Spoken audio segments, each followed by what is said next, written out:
श्री गुरुदेवाय नमः। नमस्कार मित्रों।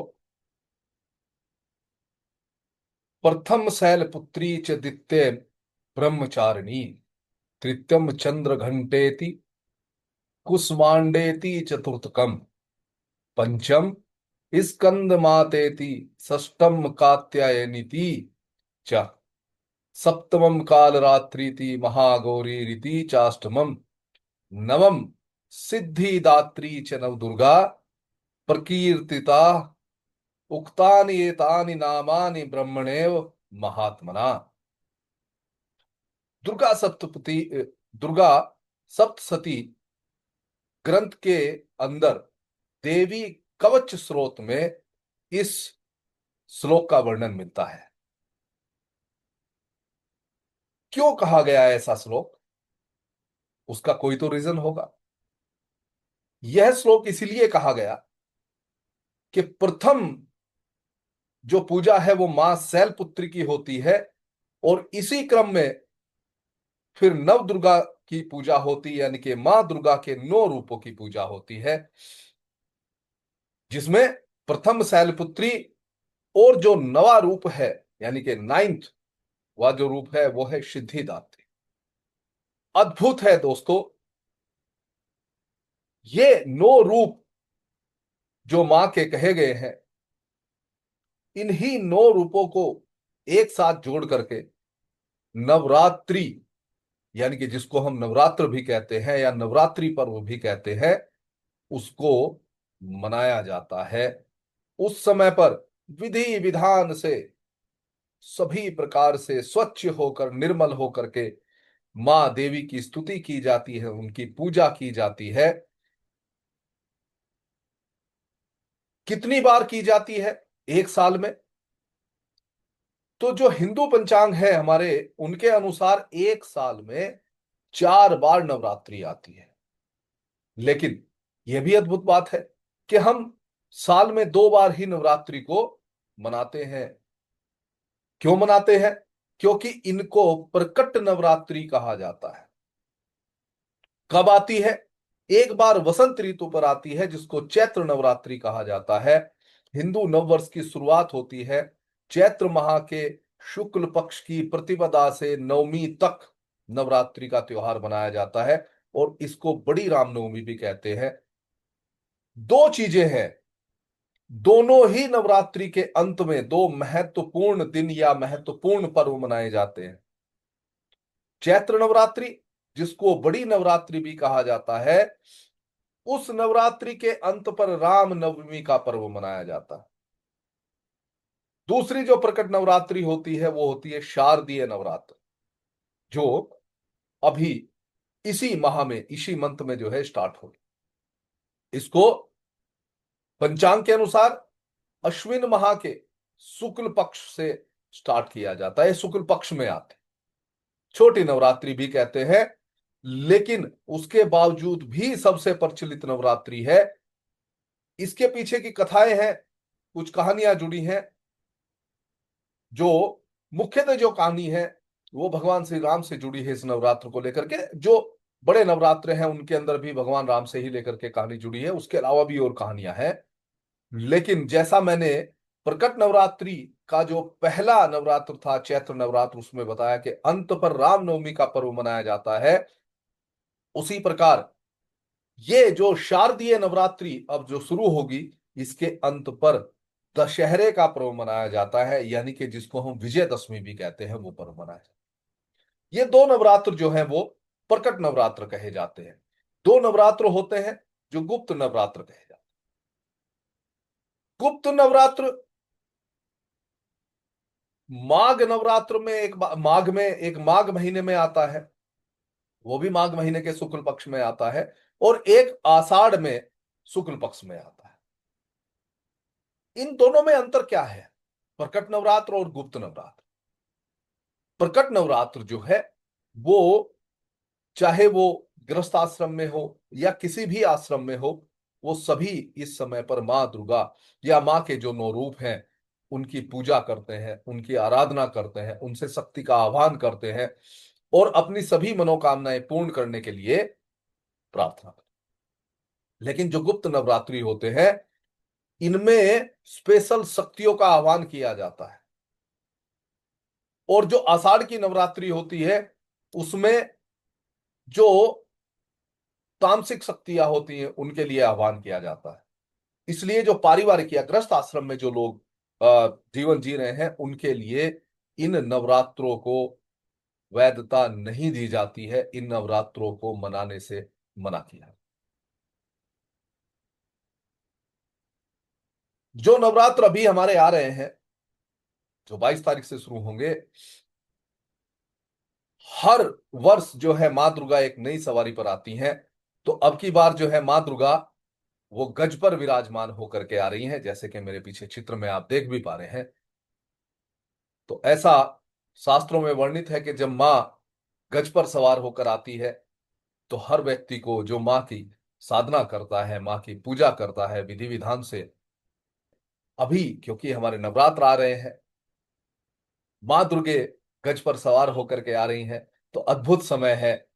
इसीलिए आप लोगों के लाभान्वित होने के लिए इस समय पर 3 से 4 दिन का एक शॉर्ट टर्म जो है वर्कशॉप लेकर के हम आ रहे हैं, जो स्पेशल नवरात्र के ऊपर ही है। छोटा सा छोटी छोटी चीजें यहां बताने की कृपा चेष्टा करूंगा। मां के 9 रूप, जो 9 रूप है, उनको क्यों इसी क्रम में पूजा जाता है, या क्यों इसी क्रम में जो है इनको माना जाता है, तो उसके लिए भी अद्भुत चीजें हैं। इसी क्रम में इनकी पूजा होती है, करनी भी चाहिए। सबसे पहले शैलपुत्री, प्रथम जो रूप है वो कौन सा है? जो हमने अभी श्लोक कहा था, उसमें प्रथम ही रूप कौन सा है? शैलपुत्री का रूप है। शैलपुत्री के बारे में ये कहा जाता है कि जो मां शैलपुत्री हैं, ये जड़ पदार्थ, अपरा प्रकृति, भगवती का पहला स्वरूप है। मिट्टी हो, जल हो, वायु हो, अग्नि हो, आकाश हो, जो 5 तत्व हैं, इन पर रहने निर्भर रहने वाले सभी जीवों की पुत्री का प्रथम रूप है। इनका पूजन अगर किया जाए, तो इसका मतलब क्या है कि जड़ पदार्थ कण कण में परमात्मा के प्रकटीकरण का अनुभव होता है। इसलिए प्रथम पूजा ही अनुभव करने के लिए मां शैलपुत्री की जाती है। किनका? पंच तत्वों का अनुभव करने के लिए मां शैलपुत्री की आराधना की जाती है। दूसरा जो रूप है ब्रह्मचारिणी, ये अब क्या है? जो हमने कहा अपरा प्रकृति, यानी जड़ रूप से ज्ञान का जो है ये चेतना देती है, उनका संचार करती है। इसलिए दूसरा रूप जो है वो ज्ञान का रूप होता है। जब जड़ से कोई भी वृक्ष जो है वृक्ष के रूप में आता है, वो वृद्धि करता है, तो उस रूप को जो है ब्रह्मचारिणी रूप कहा जाता है। हालांकि कथाएं अलग अलग हैं, उसके रूप में भी इनको देखा जाता है। जो हम ये वर्कशॉप लेके आ रहे हैं, इसमें मैं आपको समझाऊंगा कि कैसे इन रूपों का वर्णन किया जाता है। लेकिन अगर आप देखें, हमारी धरती के ऊपर जो वर्षों वर्ष हजारों वर्षों से जो पीपल बरगद जैसे जो पेड़ खड़े रहते हैं, वो इन्हीं माँ के रूप होते हैं, ब्रह्मचर्य धारण करने के रूप में ही स्थित होते हैं। तीसरा रूप जो चंद्र घंटा है, ये जीव में वाणी का संचार करता है, देखने की शक्ति का संचार करता है, इनके प्रकटीकरण का प्रादुर्भाव होता है। और व्यक्ति अपने आप को जो प्रकट कर सकता है, वो करता है वाणी से। इसलिए चंद्र घंटा का जो रूप है, ये वाणी के ऊपर आधारित है। कुष्मांडा गर्भ धारण करना, गर्भाधान की शक्ति है। इसलिए गर्भ धारण करने के लिए आकर्षण चाहिए, प्रेम चाहिए, पुरुष और स्त्री के बीच में, या विपरीत लिंगी जो जीव हैं उनके बीच में आकर्षण चाहिए, प्रेम चाहिए। तो भगवती मां शक्ति का ये रूप जो है वो आकर्षण और प्रेम को दिखाता है। स्कंद माता, माता और पिता का स्वरूप है पुत्री के रूप में। चाहे वो पुत्र हो या पुत्री हो, जो उनकी इच्छा रखते हैं, जो उनको अच्छे रूप में देखना चाहते हैं, उनको माता स्कंद माता की जो है आराधना जरूर करनी चाहिए। प्रत्येक पुत्रवान माता पिता स्कंद माता के रूप, कात्यायनी, ये मां भगवती का वह रूप है जो माता पिता की कन्या के रूप में माना जाता है और छठा स्वरूप है माता, सबसे शुद्धतम स्वरूप माना जाता है। कालरात्रि, जब व्यक्ति बीज से वृक्ष बन करके सब आकर्षण, प्रेम, भावना, इन सब को जी लेता है, तो क्या हो जाता है फिर? सातवें रूप में मृत्यु की ओर चले जाते हैं, अपरा और प्रा में विभक्त हो जाते हैं, तो उस समय पर इनका अनुभव होता है। ये जो रूप हैं, सात रूप, ऐसा माना जाता है कि जब माँ की भक्ति की जाए, माँ से आराधना की जाए, प्रार्थना की जाए, विधि विधान से उनका पूजन किया जाए, तो ये सात रूप बड़ी आसानी से जो है प्रकट हो जाते हैं। लेकिन जो आठवां रूप महागौरी और नवा रूप जो सिद्धिदात्री है, उस रूप को पाने के लिए बहुत मेहनत करनी होती है।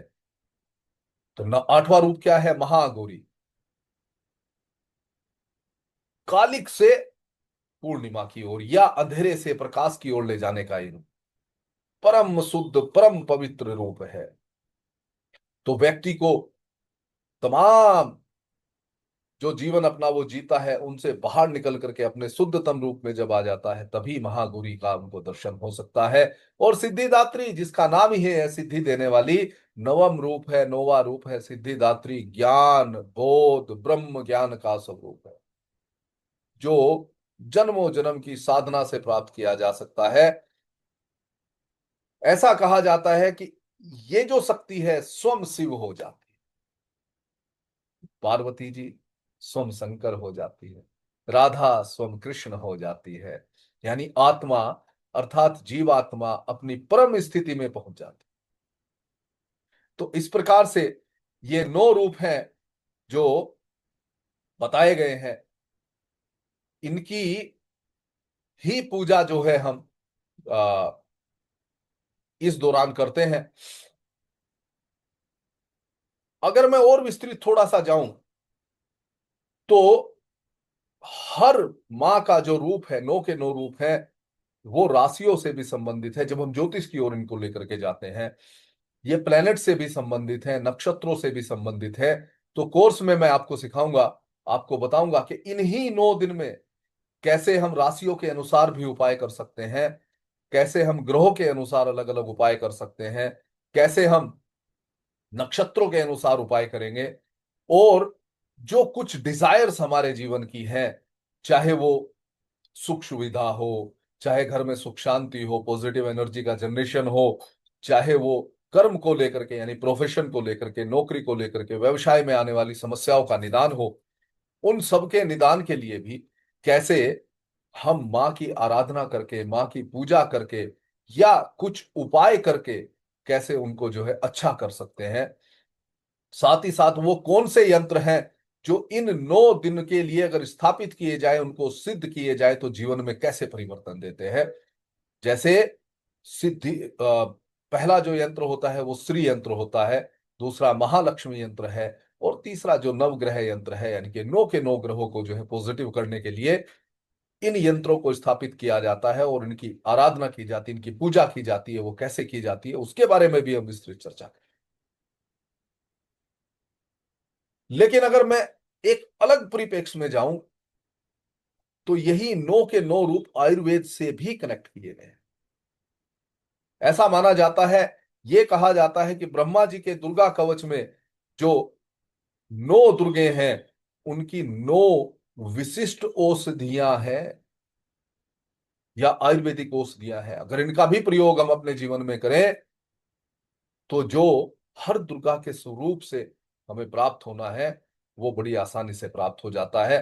या इनसे रिलेटेड फिर जो राशियां हैं, इनसे रिलेटेड फिर जो ग्रह हैं, या इनसे रिलेटेड जो नक्षत्र हैं, उनके दोष कम होकर के और वो सकारात्मक रूप में प्रभाव डालना शुरू कर देते हैं। प्रथम जो रूप है शैलपुत्री है।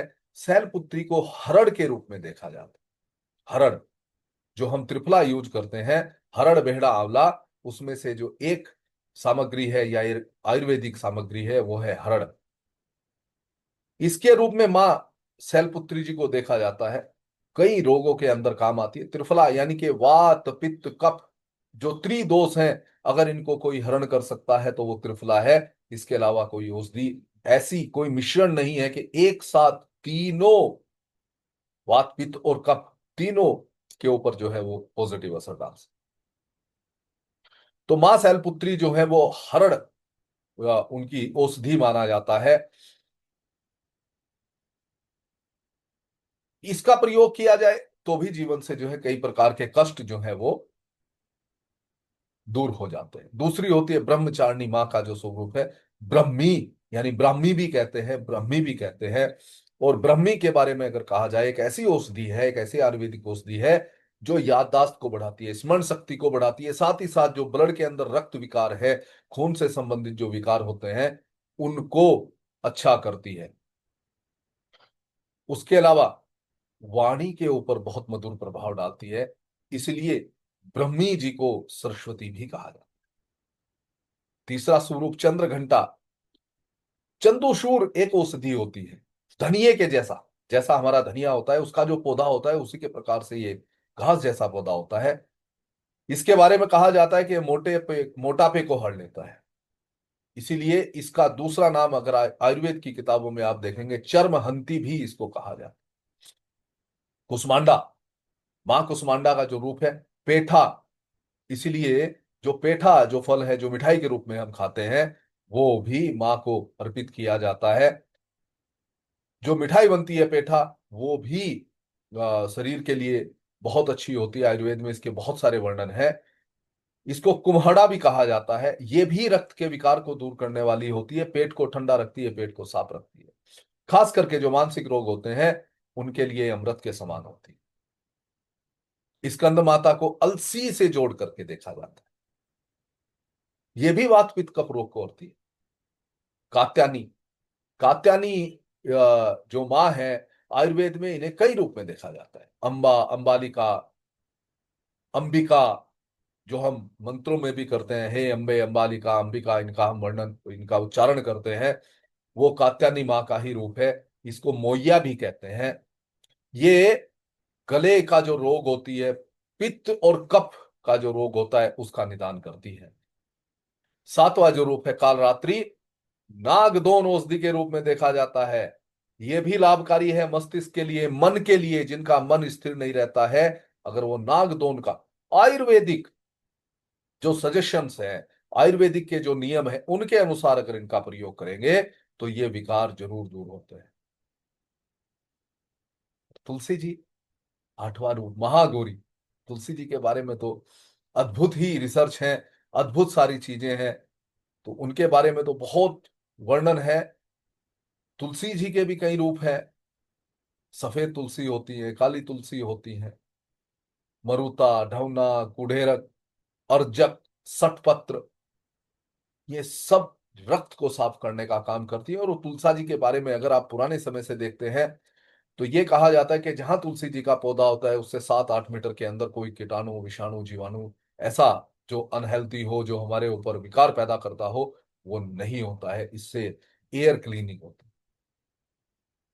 वैसे भी इनकी पत्ती से लेकर के, फल से लेकर के, इनके तमाम प्रकार की जो चीजें हैं वो हमारे जीवन में अमृत का काम करती है। सिद्धिदात्री, सतावरी, माँ दुर्गा का नौवा रूप है सिद्धिदात्री।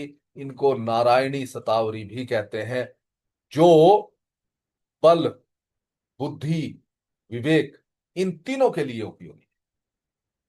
तो ये आयुर्वेद से जोड़ करके तो मैंने आपको यही डेमो में ही बता दिया है।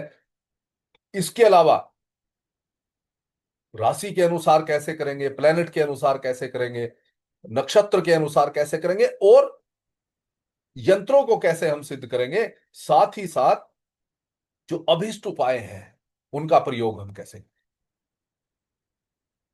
लेकिन जो स्टार्टिंग है,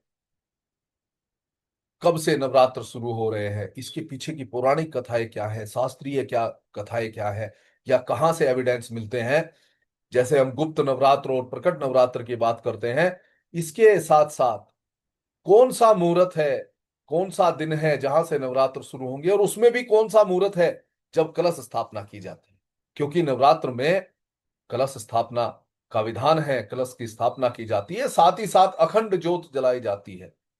तो उसका क्या विधान है, क्या तरीका है, क्या क्या उसके लिए सामग्री चाहिए, पूजा के लिए क्या सामग्री चाहिए, पूजा का क्या विधान है, उसके साथ ही साथ व्रत रखे जाते हैं तो व्रत रखने का क्या विधान है, व्रत में क्या खाएं क्या नहीं खाएं, क्या नियम है उसके, जप यानी मंत्र जप कौन से करें, जो बीज मंत्र है 9 के 9 बीज मंत्र मैं आपको बताऊंगा, सिखाऊंगा कैसे उनका उच्चारण होता है, उनका प्रभाव क्या है, कैसे जीवन के अंदर वो सकारात्मकता देते हैं, इनके बारे में चर्चा करेंगे, इनको सिखाएंगे। सभी रूपों के बारे में चर्चा करेंगे। ज्योतिषीय उपाय जो मैंने अभी बताए हैं उनके ऊपर हम चर्चा करेंगे।